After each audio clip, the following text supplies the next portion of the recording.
하정열 집사님, 아마 이렇게 많이 이야기를 들었을 것 같습니다. 정열적인 찬양, 하지만 저는 반대로 열정적인 찬양으로 하겠습니다. 오늘 귀한 찬양의 가사를 묵상하니 오늘 하루를 살아갈 힘뿐만 아니라 평생을 살아갈 힘, 그 근원 대신 살아계신 하나님의 그 동행하심이 여러분 가운데 새겨지기를 주님의 이름으로 축원합니다. 할렐루야. 여러분 반갑습니다. 요즘 날이 많이 춥죠? 별로 안 추우세요? 이 정도쯤이면 다들 강원도에서 사셨나 봐요. 저는 또 굉장히 추운데요. 이게 추운 날은 여러분 이불을 박차고 이런 시간 활동하기가 쉽지 않습니다. 그런 의미에서 주님의 말씀을 사모함으로 이런 아침에 이렇게 이 자리에 함께하신 여러분들에게 주님의 은혜가 충만하시기를 주님의 이름으로 또한 축원합니다. 여러분, 혹시 여러분들이 연말 연초에 하나님 앞에 기도하면서 소원했던 기도의 제목, 그 중에서 내가 조금 변해야 되겠다, 내가 새해에는 이런 삶을 살아야 되겠다, 이런 소원들, 이런 다짐들 있었을 겁니다. 다 기억하시나요? 기억이 잘 안 나세요? 벌써 그러시면 안 됩니다, 여러분. 근데 여러분 한번 생각해 보면 우리는 매년마다 연초마다 그런 나름의 다짐들을 합니다. 그 다짐은 대부분이 그거예요. 이전보다 뭔가 발전된 나, 뭔가 하나님의 성도답게 거룩하게 변화되는 나. 그런데 곰곰이 생각해보고 연말쯤이 돼보면 항상 아쉬움이 느껴집니다. 어느 누구도 내가 기도했던 것처럼, 내가 다짐했던 것처럼 그렇게 온전하게 변화되었지, 내가 성장하였지, 성숙해졌지, 그렇게 말하는 경우는 거의 없는 것 같습니다. 날마다 아니 매년 그렇게 주어지는 모습은 사실 우리의 모습만이 그런 것이 아니라 세상의 많은 사람들이 그럴 겁니다. 그러면서 한 가지 의문이 듭니다. 왜 사람들은 이렇게 무언가 자신을 뛰어넘고자 하는, 뭔가 더욱더 내가 좋은 사람이 되기를 그렇게 다짐하고 생각하는데 왜 그런 좋은 생각들이 행동으로 연결이 되지 않을까? 좋은 생각이라는 것은 좋은 결과로 이어져야 하는데 꼭 그렇지만은 않더라고요. 재밌는 것은 사람들이 좋은 생각을 하지 못해서가 아니라 그 좋은 생각을 행동하지 못한다라는 게 문제가 아닐까 생각을 해보았습니다. 여러분, 이 좋은 생각이 좋은 행동으로 그렇게 연결되지 못하는 것, 그것이 저와 여러분들 같은 연약한 인생들의 한계이며 또 세상을 살아가는 우리 입장에서는 함정이 됩니다. 생각이 전환이라는 것은 여러분, 좋은 생각을 한다는 것은 아주 좋은 겁니다. 그런데 생각이 바뀐다고 행동까지는 바뀌지 않습니다. 그러니까 우리는 그런 생각을 해봐요. 우리의 문제는 생각이 아니라 어쩌면 우리의 삶이 아닐까, 그런 생각을 해보게 됩니다. 오늘 우리가 함께 살펴본 이 본문의 말씀에는 등장하는 이 말씀은 우리 성도들뿐만이 아니라 세상의 사람들도 보편적으로 알고 있고 많이 사용하는 그런 표현 중에 하나입니다. 새 포도주는 새 부대에 담아야죠. 사람들이 말하는 이 표현보다 이 성경 속의 의미는 더욱더 크고 깊은 뜻이 숨겨져 있습니다. 오늘은 이 본문의 말씀을 통해 그 뜻을 깨닫고자 합니다. 오늘 본문의 말씀은 금식에 관한 이야기로 시작됩니다. 14절에 어느 날 이 요한의 제자들이 예수님께 나와 질문을 합니다. 그런데 이 사건은 마가복음과 누가복음에도 각각 2장과 5장 말씀에도 공통적으로 나타나는 그런 사건인데, 이 사건이 있기 바로 직전, 곧 연결되는 동시적인 사건이 뭐냐면 세리인 마태, 곧 레위를 부르시는 장면이 나타나요. 그 장면에는, 그 공간에는 이 요한의 제자들뿐만이 아니라 바리새인들도 함께 있었습니다. 이 여러 가지 정황과 관계상 이 예수님께 요한의 제자들이 질문을 했지만 사실은 이 질문은 요한의 제자들뿐만이 아니라 바리새인들의 질문이기도 합니다. 이 주님께서는 이 마태를 레위를 부르시고는 말씀하십니다. 이제 나를 따르라고 말이죠. 이것을 통해 꿈을 꾸지 못하는 이 마태가 자신의 이 같은 민족들의 고요를 빨아먹는, 그로 인해 본인들의 어떤 존재감 자체를 부정당하는, 그래서 돈은 많지만 돈은 멀지만 인생에 소망이 없는 그들 가운데 주님께서 손을 내미셨죠. 그러면서 이제 너희도 나와 함께 복음의 일꾼으로 세상을 변화시키는 그런 꿈을 꾸라고 그렇게 마태를 초청하셨습니다. 그래서 이 마태가 너무나 감사해서 잔치를 벌이게 되었습니다. 문제는 그 잔치에 이 요한의 제자들과 바리새인들도 함께하였는데 마침 그날이 그들이 금식하던 날이었던 때였다라는 것이죠. 예수님의 이 때 바리새인들은, 이 요한의 제자들은 보통 한 주에 이틀 정도, 많으면 3일 그렇게 금식을 했다고 합니다. 원래 성경에 하나님의 명령으로 1년에 단 하루 대속죄일에 금식을 하는 것이 이스라엘 백성들에게는 법과 같은 그들의 전통이 되었습니다. 그랬던 것이 이제 이스라엘 백성들이 역사적으로 여러 가지 고난들을 만나고 하나님의 도우심을 구하면서 금식하던 것들이 그들의 전통이 되어서 1년에 4번 정도 금식하게 되었던 것이죠.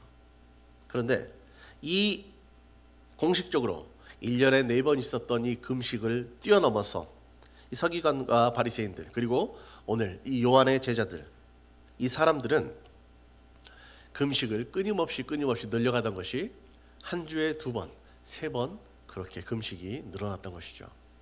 소위 그 당시 사회적으로 사람들이 인정해주던 경건한 사람들, 이 사람들은 보통의 사람들과는 달라, 뭔가 특별해, 우리가 배울 것이 있는 훌륭한 사람들이야, 이렇게 칭함을 받는 이 사람들이 바로 그러한 사람들.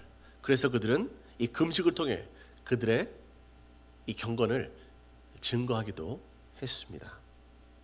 그들이 그렇게 금식을 했던 것은 그들의 무언가 필요가 있었기 때문입니다.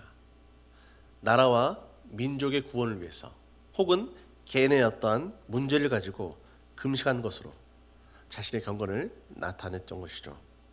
그런데 마침 그날이, 예수님께서 잔치를 베풀던 그날이 금식의 날이었습니다. 당연히 그들의 입장에서는 무언가 경건함을 통해서 세상의 사람들과 다른 모습을 통해 주님께서 세상을 변화시킬 그런 존재라면, 자신들이 2번, 3번 금식했다면 더욱더 자신의 경건함을 드러내기 위해서 금식을 3일, 4일, 5일씩 이렇게 하는 것이 마땅하다고 생각했습니다. 그런데 그런 예수님과 예수님의 제자들이 금식을 하지 않고 기꺼이 그 잔치에 참여했기에 바리새인들과 요한의 제자들이 이 질문을 하게 된 것이죠. 이 질문에 대해서 주님께서는 3가지 비유로 설명을 하십니다. 첫 번째는 혼인의 날, 그 잔칫날에 관한 비유고, 또 생배 조각과 또 새 포도주와 새 부대라는 이 3가지 비유입니다. 재밌는 것은 지금이 금식하는 날인데 왜 금식하지 않나요? 라는 이 질문에 지금은 혼인잔치이기 때문에 금식할 필요가 없다라고 말씀하십니다. 그런데 여러분 생각해 보세요. 지금 무슨 혼인잔치가 일어나고 있나요? 혼인잔치가 아니라 이 마태가 기뻐서 잔치를 연 것이잖아요. 이 주님의 대답은 사실 다소 엉뚱하긴 합니다. 그러나 이 엉뚱한 대답하신 이유가 있습니다. 먼저 그 이유를 명확하게 알려드리자면 그겁니다. 지금은 금식할 필요가 없다라는 사실을 깨닫게 해주시기 위함이었습니다. 그렇기 때문에 나와 내 제자들은 금식할 필요가 없다라고 말씀하고 있는 거예요. 그 이유는 신랑이 그들과 지금 함께하기 때문이라고 말합니다. 성경에서 하나님의 나라에 대한 비유, 그 중에서 예수님께서 이 여러 가르침 속에서 결혼을 행하는 신랑과 신부의 비유를 하면서 하나님과 이스라엘 백성들에 대해서, 관계에 대해서 말씀을 하십니다. 우리나라는 이 결혼 준비를 사실 각각 합니다.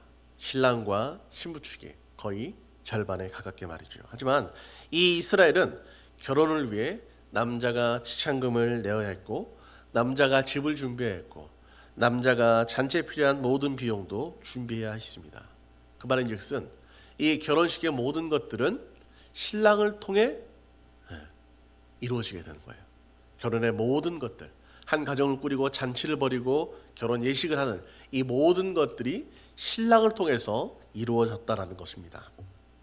그런데 예수님께서는 이 비유를 통해 말씀하실 것이, 하나님 나라는 이와 같이 신랑 대신 하나님께서 준비한 모든 것에 너희는, 신부된 너희는 참여만 하면 되는 것이라고 말을 하는 것이죠. 그러니까 지금 너희가 바라고 소원했던 그 아름다운 하나님 나라가, 하나님의 놀라운 역사가 이 혼인날의 잔치와 같이 너희에게 주어지는데, 너희가 지금 모르고 있는 것이 있어. 그것은 뭐냐면 그 잔치의 주인공인 하나님이 바로 나라고, 그 신랑이 지금 여기에 있으니 너희가 금식할 필요가 없다고. 왜? 너희가 모든 필요를 구하지 못해서 지금까지 금식하였는데 금식할 이유가 없어. 왜? 너희에게 모든 것을 줄 수 있는 신랑이, 하나님이 바로 나이기 때문이야. 그러니 나와 함께 할 때는 너희가 금식할 필요가 없다는 것을 말씀하는 것이죠. 요한의 제자들과 바리새인들의 이 금식은 어떠한 문제 해결을 위한 동기가 분명히 있었습니다. 그러나 우리가 방금 살펴봤던 것처럼 신랑 대신 주님, 하나님이 함께 한다면, 세상의 주인 대신 모든 것을 하실 수 있는 전능하신 하나님이 그들과 함께 한다면 이 금식 자체가 사실 무의미한 것이 되는 것이죠. 벽어단이 비유이지만 이 당시에 특별히 이스라엘 백성들 가운데 이 비유는 엄청난 충격을 주었습니다. 예수님의 사역을 봅니다. 예수님의 공생의 사역을 보면 여러 가지 특징들이 있지만 한 가지 우리가 부인할 수 없는 특징 중에 한 가지는 바로 풍성함이십니다. 오병이어의 기적에서도 모두 다 충만하게 먹이는 것을 그치는 것이 아니라 훨씬 더 남게 충만하게 우리 가운데 역사하시는 하나님의 성품을 우리는 봅니다. 이 바리새인과 요한의 제자들이 금식을 했었고 지금도 하지만 금식을 통해서 모든 문제의 해결함을 받지 못했습니다. 그러니까 여전히 지금도 금식을 해야만 했던 것이죠. 그런데 예수님은 이 비유를 통해서 내가 왔으니 너희가 금식한 그 근원, 너희가 고민하는, 너희를 힘들게 하는 그 모든 문제는 해결될 것이고, 이 문제는 분명 해결되니 당연히 금식할 필요가 없다라고, 결과적으로 너희가 궁극적으로 꿈꾸는 그 구원, 너희가 기다리는 그 메시아의 사역, 내가 이루어 준다라는 것을 통해 구원론적, 구속사적 이 하나님의 사역을 그들 가운데 보여주고 있는 것입니다.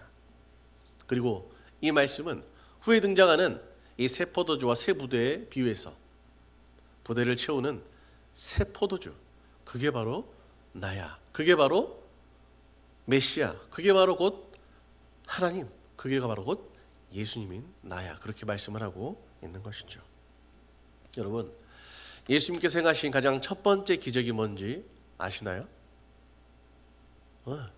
가나의 혼인잔치 때 물을 포도주로 변화시킨 사건입니다. 잔치가 망칠 위기에 물을 포도주로 만듦을 통해 주님께서는 그 잔치에 참여한 모든 사람들의 기쁨을 회복하셨습니다.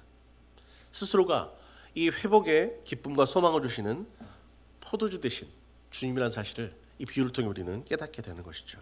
그리고 이에 대한 부연 설명으로 낡은 옷을 새 천에 붙이지 않고 새 포도주를 새 부대에 담으라고 말씀합니다. 여러분, 낡은 옷을, 낡은 천을 새 천에 붙이지 않는다라는 뜻이 무엇일까요? 그것은 금식하지 않는다라는 질문에 대한 대답이라는 사실을 우리가 기억해야 합니다. 여기서 이 낡은 옷이라고 하는 것은 그들이 경건이라고 외치는, 그들이 능력이라고 외치는 이 서기관과 바리새인과 요한의 제자들처럼 소위 경건하다는 이스라엘 사회를 리드하는 그 사람들의 종교적인 열심을 말하는 것입니다. 그리고 새 천은 예수님 본인과 그를 따르는 제자들을 의미하는 것이죠. 이 낡은 천과 낡은 옷과 새 천을 함께 기웁니다. 하나로 만드는 거예요. 그 두 개를 힘껏 당기면 어떻게 되겠습니까? 당연히 낡은 옷이 찢어지겠죠. 이 말의 의미는 그런 거예요. 이 새 천과 낡은 옷을 비교할 수 있겠느냐? 그럴 수 없다라는 겁니다. 너희들의 종교적인 열심, 곧 너희들의 그런 옛적부터 임했던 그런 고루한 종교적인 열심이, 너희들이 경건이라 말하는 그런 행실이 과연 나의 이 새로움을, 나의 새로운 질서를, 나의 복음을 감당할 수 있느냐? 결코 그렇지 못하다라는 것을 말씀하고 있는 것이죠. 나의 새 천은, 나의 새로운 가르침은 만물을 새롭게 하고 회복시키는 새로운 질서라는 의미입니다. 여러분, 동일하게 그러니 새 포도주를 새 부대에 담아야 한다라고 말씀을 하게 되는 것이죠. 여러분, 새 포도주가 그래요. 새 포도주는 아직 완벽하게 익지 않았어요. 그래서 새 포도주를 가죽 부대에 담으면 조금 더 발효를 해야 됩니다. 그러니 더욱더 이 가죽 부대가 팽창이 되는 것이죠. 그러니까 헌 가죽 부대가 새 포도주를 감당할 수 없다는 의미가 그런 의미가 되는 것입니다. 이처럼 우리 주님께서 새 포도주로 이 땅 가운데 오셨는데, 문제는 너희가 그것을 감당할 만한 준비가 되어 있느냐, 그럴 만한 깜냥이 되어 있느냐라고 묻고 계시는 것이죠. 요한의 제자들과 바리새인들의 생각에 자신들은 모든 것을 감당할 수 있는 그릇이라고 생각했지만 그들의 방법과 자세로는 결코 이룰 수 없다라는 것을 주님께서는 지금 꼬집고 계십니다. 그리고 이 말씀 이후에 주님께서는 보란듯이 죽은 회당장 곧 야이로의 딸을 고치시고, 그 과정 가운데 12해 동안 혈루병을 앓은 여인을 고치시며 새 포도주를 감당하고 맛본 것과 바리새인들과 그 당시 경건하던 종교 지도자들의 이 금식의 차이를 분명하게 나타내 보여 주시는 것이죠. 예수님의 이 말씀은 요한의 제자들과 바리새인들에게 하시는 말씀입니다. 그 당시 종교 지도자들에게 하시는 말씀입니다. 이들은 자신들의 신앙적인 열심과 경건을 통해 사회적으로 존경을 받던 사람들이었습니다. 이 말씀은 그들에게 이렇게 아마 다가왔을 겁니다. 너희가 금식한다고 이 새 포도주에 참여할 수 있다고 생각하느냐? 너희가 일주일에 금식을 2번 한들, 아니 3번 4번을 한들 너희가 참된 변화를, 너희가 궁극적으로 꿈꾸는 이 하나님의 응답을 너희가 받을 수 있겠느냐 하는 것이죠. 너희는 절대 그럴 수 없을 것이야. 그들은 그렇게 받아들였을 것입니다. 여러분, 우리에게 내 삶의 변화라는 것은 내가 지금까지 행했던 종교적인 열심, 그 행위를 반복한다고 되는 것이 아니라 예수 그리스도가 아니면 해결되지 않는다라는 것을 깨달아야 함이 우리에게는 먼저 필요하다는 것이죠. 그렇다고 여러분, 바리새인들이 무익했느냐? 아닙니다. 바리새인들에게도 경건의 모습이 있었습니다. 물론 아쉬운 것은 경건의 모양만 있었을 뿐 경건의 능력이 그들에게 나타나지 않았다는 사실이겠죠. 그러나 이 바리새인들처럼, 요한의 제자들처럼 경건의 모양은 있으나 능력이 없는 그들과 같이 지금 우리의 문제도 그러합니다. 새로운 포도주를 맛보지 못하는 것, 그것이 바로 우리의 문제겠죠. 그것이 우리가 날마다 변화를 꿈꾸지만, 좋은 생각으로 날마다 기도하지만 결국에는 다시 제자리에 돌아오는 그런 연약함이 아니겠습니까? 이들이 금식한 이유도 이 새 포도주를 맛보지 못했기 때문입니다. 그들 생각에는 금식하고 나름대로 노력하면 이 새 포도주에 참여할 수 있을 것이라고 생각했습니다. 그런데 그들은 그것을 맛볼 수 없었습니다. 우리의 삶에서도 그 은혜를 누리지 못하는 이유가 동일하다는 사실을 기억했으면 좋겠습니다. 모양뿐인 우리의 경건이 익숙함과 반복함으로 행해지는 우리의 열심이 은혜를 누리지 못하고 우리가 변화되지 못하는 이유가 되는 것입니다.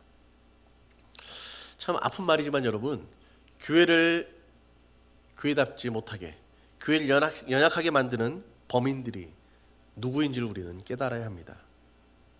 그것은 바로 저와 여러분과 같은 성도입니다.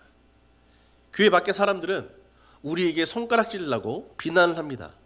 하지만 그런 그들이 우리 교회를 망가뜨릴 수는 없는 거예요.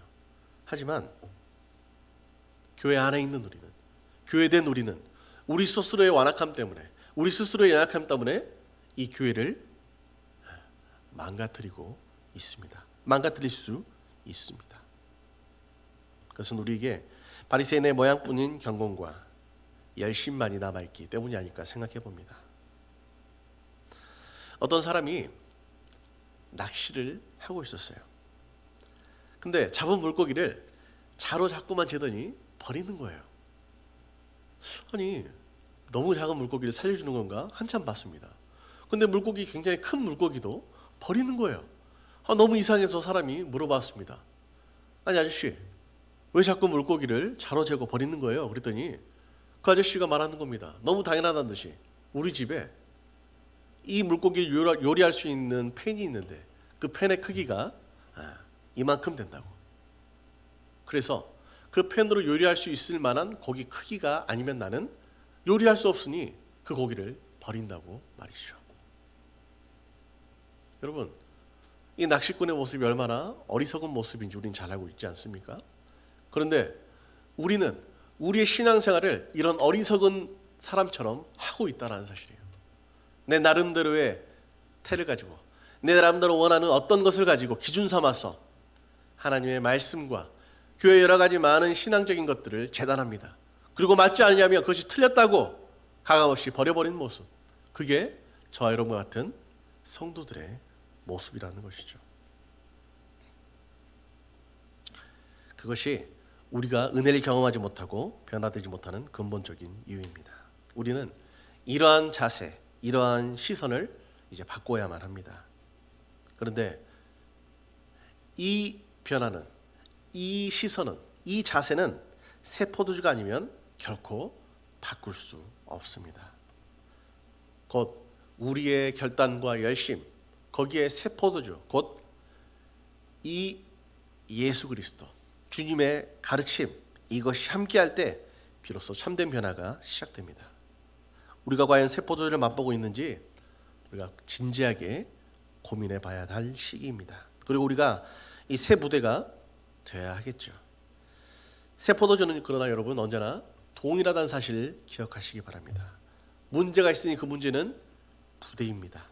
이 부대가 낡아서 종교개혁을 통해 새 부대가 되었습니다. 그런데 이 새 부대가 어떻게 되느냐? 종교개혁가들은 말했습니다. 날마다 새로운 가죽 부대가 될 수 있도록 노력해야 합니다라고 말이죠. 그래야만 이 날마다 새로운 포도주를 감당할 수 있고 이 포도주를 우리가 누릴 수 있다라는 것을 의미하겠죠. 여러분, 세상은 그렇게 말합니다. 헌집 줄게 새집 다오. 참 이렇게 말하는 두꺼비, 욕심이 끝이 없죠. 도둑놈 같죠. 사기꾼처럼 그렇게 보입니다. 그런데 세상은 그렇게 말해요. 그렇게 우리의 욕망을 실현하라고 말이죠. 그렇게 욕망을 분출하기 위해서는 남들에게 피해를 주고 조금 도둑처럼, 사기꾼처럼 살아도 된다라고 말을 합니다. 그런데 우리 성도들은 모든 것들을 다 가지고 누릴 수 있음에도 불구하고 하나님의 뜻이 거기에 있지 않기 때문에 스스로를 제한하고 포기하며 누군가를 살리는, 누군가를 위해 헌신하는, 희생하는 그런 사람들이죠.